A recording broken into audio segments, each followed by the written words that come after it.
ఉత్తరప్రదేశ్లో ప్రయాగ్రాజ్లో గంగా యమున సరస్వతి త్రివేణి సంగమంలో మహాకుంభమేళ అయితే నిర్వహిస్తున్నారు. దాదాపు ఈ కుంభమేళాకి జనవరి 13వ తారీఖు నుంచి ఫిబ్రవరి 26వ తారీఖు వరకు ఈ 45 రోజుల్లో దాదాపు 40 నుంచి 50 కోట్ల మంది వచ్చే అవకాశాలు ఉన్నట్లుగా అయితే ఉత్తరప్రదేశ్ ప్రభుత్వం అయితే భావిస్తుంది.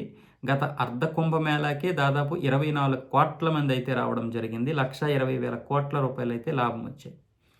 ఇప్పుడు దీనికి 40 నుంచి 45 కోట్లు లేదా 50 కోట్లు కూడా వచ్చే అవకాశాలు ఉన్నట్లయితే తెలుస్తుంది. నిన్న ఒక్కరోజు అంటే 13వ తారీఖు ఒక్కరోజే 1,50,00,000 మంది ఈ త్రివేణి సంగమంలో స్నానం ఆచరించారు.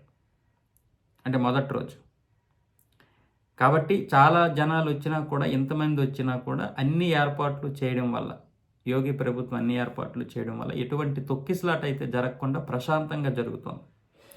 కానీ ఎవరైతే ప్రయాగ్రాజ్కి రావాలనుకుంటున్నారో ట్రైన్లో, ట్రైన్లు కనుక్కొని చాలామంది కొన్ని మోకలు ఆ ట్రైన్లపై దాడులు చేస్తున్నాయి. ఆ మోకలు ఎవరో మీకు తెలిసిందే. ఎందుకు వాళ్ళు భయపడుతున్నారో అర్థం కావడం లేదు. మహాకుంభమేళ ఈ ఒక్కసారి జరిగిందేం కాదు. ఇది ఎప్పటి నుంచో జరుగుతూ ఉంది.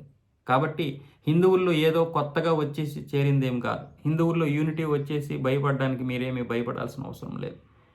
హిందువుల్లో ముఖ్యంగా నార్త్ ఇండియాలో యూనిటీ ఉంది, సౌత్ ఇండియాలోనే లేదు.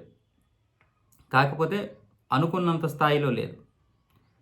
మరి ఎందుకు భయపడుతున్నారో తెలియడం లేదు. మొన్న వందే భారత్ సక్సెస్ అయినప్పుడు కూడా చాలామంది పట్టాలపై రాడ్లు పెట్టడం, ఇనప కవ్వలు పెట్టడం, ఇంకా కమ్మీలు పెట్టడం, అలాగే దానిపై రాళ్లతో దాడి చేయడం, ఇవన్నీ చేశారు.